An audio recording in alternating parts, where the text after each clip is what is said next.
ঢালিউডের পরিচিত মুখ চিত্রনায়িকা মৌ খান হঠাৎই জানিয়ে দিলেন অভিনয়কে বিদায় জানাচ্ছেন তিনি। শুক্রবার সন্ধ্যায় সামাজিক যোগাযোগ মাধ্যমে দেওয়া এক পোস্টে জানান, জীবনের বাকি সময় তিনি কাটাতে চান দিনের আলোয়।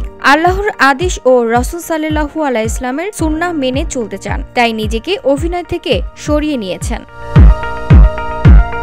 মৌ লেখেন, আমার ব্যক্তিগত সিদ্ধান্তর জায়গা থেকে জানাতে চাই, আমি আর আমার অভিনয় ক্যারিয়ার চালিয়ে যেতে চাই না। এটি সম্পূর্ণই আমার নিজস্ব ও ভেবেচিন্তে নেওয়া সিদ্ধান্ত।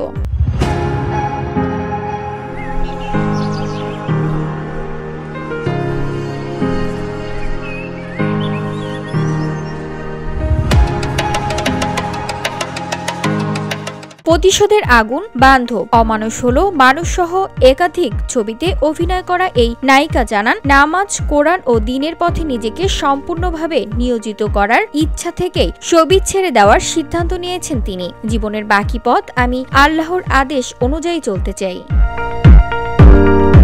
এই মুহূর্তে তার হাতে থাকা অসমাপ্ত কাজগুলোর প্রসঙ্গে মৌ বলেন, যে কয়েকটি কাজ এখনো অসম্পূর্ণ রয়েছে, পরিচালকদের অনুরোধ আপনারা নিজেরা সেগুলো সম্পূর্ণ করে নেবেন। আমার যতটুকু কাজ আছে তা আমি শেষ করে দিব, তবে আমি আর অভিনয় জগতের সঙ্গে যুক্ত থাকতে চাই না।